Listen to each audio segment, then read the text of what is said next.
कंगना रनौत को कुछ नहीं मानता, वो नचनिया है। पैसे के लिए जो ठुमके लगा सकती हैं तो वो पैसे के लिए जबान भी चला सकती हैं।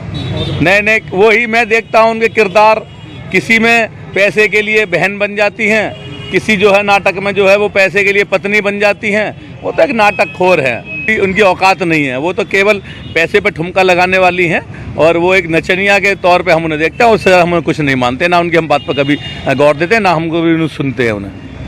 कृषि कानून को लेकर देश के अंदर धरना प्रदर्शन हो रहा था। दिल्ली की अगर बात करें, दिल्ली में भी धरना प्रदर्शन किया जा रहा था, इसके विरोध में आंदोलन किया जा रहा था। लगभग साल भर से ऊपर भी हो गया था। फिलहाल प्रधानमंत्री नरेंद्र मोदी के द्वारा इस बिल को वापसी लेने की बात की गई है। हमारे साथ मौजूद हैं श्री मांगेराम त्यागी, जो एनसीआर प्रभारी हैं। बात करके समझेंगे कितना खुश हैं इस फैसले से। बहुत बहुत स्वागत है मांगेराम त्यागी आपका। शुक्रिया। अभी फिलहाल के लिए एक आवाज़ आई है जिसमें कहा गया है कि इन बिलों को वापसी ले लिया जाएगा, क्या कहना चाह रहे हैं इस बारे में?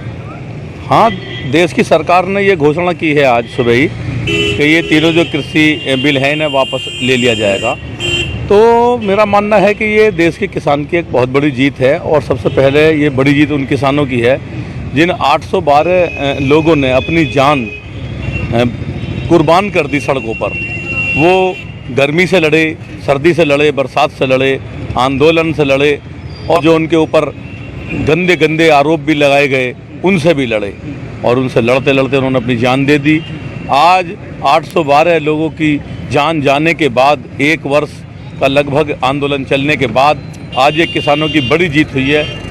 और मैं ये सबसे इसका ज़्यादा धन्यवाद देना चाहता हूँ उन माताओं बहनों को जिनके बेटे, जिनके शौहर, जिनके पति और जिनके भाई इस आंदोलन को लड़ने के लिए अपने घर से आए तो सही, वो बॉर्डरों पर लड़े तो सही दिल्ली के चारों तरफ, लेकिन आज आंदोलन की जीत के बावजूद भी जब कभी घर वापसी होगी तो वो लोग वापस नहीं जा सकेंगे और उनके परिवार के लोग हमेशा उनकी राह देखते रहेंगे।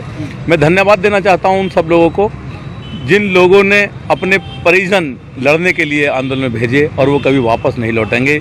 ये सारी की सारी जीत उन बलिदानियों के लिए है, उन शहीद किसानों के लिए है। भारत सरकार केवल अपने अभिमान में किसानों की इस मांग को न देख सकी न सुन सकी। अगर यही घोषणा जो आज की गई है भारत सरकार की तरफ से यही पहले कर ली जाती तो 812 लोग अपनी जान न देते। देश का लाखों करोड़ों रुपए का जो नुकसान खेती का हुआ है, कृषि का हुआ, वो नहीं होता, व्यापार का नहीं होता, सड़कों पर किसान पड़े रहे, जो जन असुविधा हुई है वो ना होती। सरकार ने बहुत लेट जो है इस मांग को माना है, बहुत देर कर दी इस मांग को मानने में, जबकि सरकार भी जानती थी कि जो किसान मांग कर रहे हैं वो उनकी मांग जायज़ है और उनकी मांग ठीक है।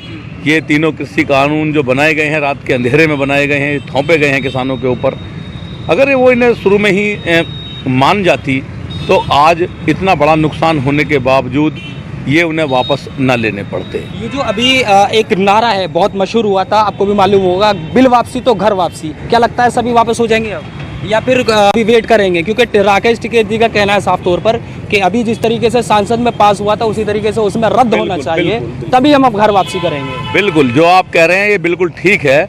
कोई भी कानून जब सदनों में पास हो जाता है तो वो थ्रू चैनल जो है पास होता है, सीढ़ी दर सीढ़ी पास होता है और मौखिक घोषणा से वो वापस कभी नहीं होता है। जब वो थ्रू चैनल ही सदनों में खारिज होंगे तभी वो पूर्ण रूप से खारिज माने जाएंगे। और जो हमारी सबसे बड़ी मांग थी MSP की, जो बाध्य कानून बने उसकी गारंटी किसान को हो, तो वो मांग अभी हमारी नहीं मानी गई है। जब तक वो मांग नहीं मानी जाएगी तब तक हम जो है अपने घरों को वापस नहीं जाएंगे, क्योंकि किसान की फसलें ही तो लुटती हैं देश के अंदर। किसानों की फसलों को ही लूटने का काम किया जाता है। मात्र 6% फसल भारत सरकार, प्रदेश सरकार खरीदारी करती है, 94% फसलों को तो लूटने के लिए छोड़ दिया जाता है। जब तक वो फसलें की गारंटी नहीं मिलेगी वापस नहीं होंगे, थ्रू चैनल वापस होने चाहिए और जो हमारे किसान शहीद हुए हैं उन्हें शहीद का दर्जा भी मिलना चाहिए। तो यही हमारी मांग रही। अब जो फिलहाल का जो एक और मुद्दा है, जो है क्या कहा जाता है कि जितने मुंह उतनी बात। अभी फिलहाल के लिए ये भी कहा जा रहा है, ये जो अभी फिलहाल के लिए कहा गया, एक आवाज़ बुलंद हुई है इसको लोग अगर चश्मे से देख रहे हैं, राजनीतिक चश्मे से, तो बताया जा रहा है कि 2022 करीब है, यूपी का चुनाव भी होना है, इसको लेकर भी कहीं ना कहीं बात कही जा रही है। क्या आपके नज़रिए से क्या इस बात को समझे हम? ये तो वो जाने और उनका ईमान जाने कि वो किसान के साथ छल कर रहे हैं या किसान की मांग को जायज़ मान रहे हैं। लेकिन हमारा कहना यही है कि जब तक ये कानून प्रॉपर वापस नहीं हो जाते, एमएसपी की गारंटी हमें नहीं मिल जाती, हम जो है बॉर्डरों को नहीं छोड़ेंगे। अच्छा, एक सवाल और छोटा सा मेरा, जो अभी तक किसान भाइयों के लिए बहुत सारे लफ्ज़ बोले गए, खालिस्तानी भी बोले गया और भी अन्य ऐसे लफ्ज़ बोले गए जो कि नहीं बोलने चाहिए थे, क्या इस बिल वापसी से किसान भाई अपने जो ऊपर दाग लगे थे उसको मिटा पाएंगे या फिर वो बात दिल में रहेगी? बहुत कुछ झेला है हम लोगों ने, हमारी जान जाती रही, हम सड़कों पर मरते रहे, हम लोग ऐसे ऐसे आरोप हमारे ऊपर लगाए गए कि शर्मिंदा होकर हमारे बहुत से किसान साथियों ने बॉर्डर पर आत्महत्या तक कर ली। मैं आपको बता दूं, मुझे आज याद आ गया आपके इस क्वेश्चन से, इसी जनपद के एक मंत्री ने जो कैबिनेट मंत्री हैं उत्तर प्रदेश सरकार के, उन्होंने ये कहा था कि ये जो आंदोलन कर रहे हैं ये किसान नहीं, ये गुंडे हैं। हम तो आज बरी हो गए उनके आरोप से, क्योंकि हमारे देश की सरकार ने ये मान लिया कि इनकी मांग जायज़ थी और उन्हें वापस लेने का निर्णय भी ले लिया है। लेकिन वही मंत्री जी आज एक 420 के मुकदमे में वांटेड हो गए हैं। प्रदेश की सरकार ने उनके खिलाफ मुकदमा लिखने की इजाज़त दे दी है।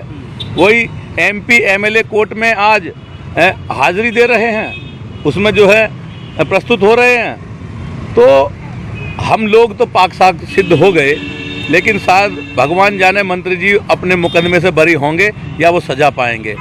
उनके ऊपर मुकदमा लिखा है, अखबारों में छपा है। तो मैं कहता हूं कि कभी भी एक कहावत है, कभी भी आसमान की तरफ नहीं थूकना चाहिए, वो ना वो मुंह पे आके पड़ता है, और वो उनके साथ हुआ है। तो वो देखें कि वो क्या कह रहे थे और वो क्या निकले हैं और वो क्या हैं।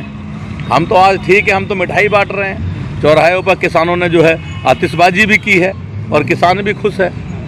लेकिन जिन्हें गुंडा कहा गया वो जीत गए, और जो गुंडा कह रहे थे वो खुद गुंडे साबित हो गए। एमएलए और एमपी कोर्ट में वो जो है हाजिरी दे रहे हैं। बस आखिरी सवाल मेरा होगा, अभी हमारे बॉलीवुड की अभिनेत्री हैं जिनको आपने भी सुना होगा, कंगना रनौत, उन्होंने बहुत बड़ी एक बात ऐसी कह दी, जो 1947 में हमें आज़ादी मिली थी वो एक तरीके से भीख थी, और उसके बाद 2014 में हमें पूरे तरीके से आज़ादी मिली है। किस नज़रिए से देख रहे हैं इस बयान को? मैं कंगना रनौत को कुछ नहीं मानता, वो नचनिया है। पैसे के लिए जो ठुमके लगा सकती हैं तो वो पैसे के लिए जबान भी चला सकती हैं।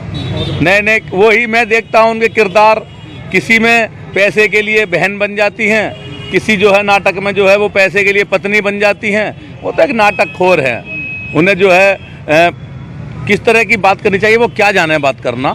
और वो एक इतनी बड़ी जो देश की आज़ादी है जिसका जश्न मनाया जाता है, जिसमें जो है प्रधानमंत्री और हमारे प्रदेश के मुख्यमंत्री, हमारे राष्ट्रपति झंडे को सलामियां देते हैं और रोड शो किए जाते हैं।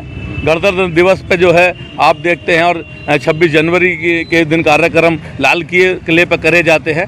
उसके ऊपर वो बोलने का उन्हें कहाँ से अधिकार है? वो क्या है, कौन है? उनको कोई उनकी औकात नहीं है। वो तो केवल पैसे पे ठुमका लगाने वाली हैं, और वो एक नचनिया के तौर पे हम उन्हें देखते हैं। उससे हम कुछ नहीं मानते, ना उनकी हम बात पर कभी गौर देते हैं, ना हम कभी सुनते हैं उन्हें।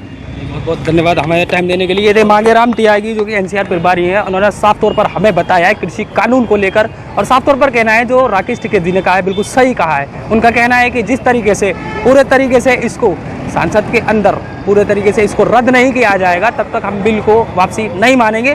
घर वापसी तभी होगी जब पूरे तरीके से बिल वापसी हो जाएगा। वहीं दूसरी ओर कंगना रनौत पर निशाना साधते हुए इन्होंने कहा है कि वो एक नचनिया है और उनकी बात को हम ज़्यादा सीरियस नहीं लेते। बहरहाल कृषि कानून की अगर बात करें तो देखना ये होगा कब इसकी बैठक होगी और कब पूरे तरीके से पूर्ण रूप से इसको रद्द किया जाएगा। कैमरा पर्सन शुएब और अपने सहयोगी ज़ीशान के साथ मैं याया खान।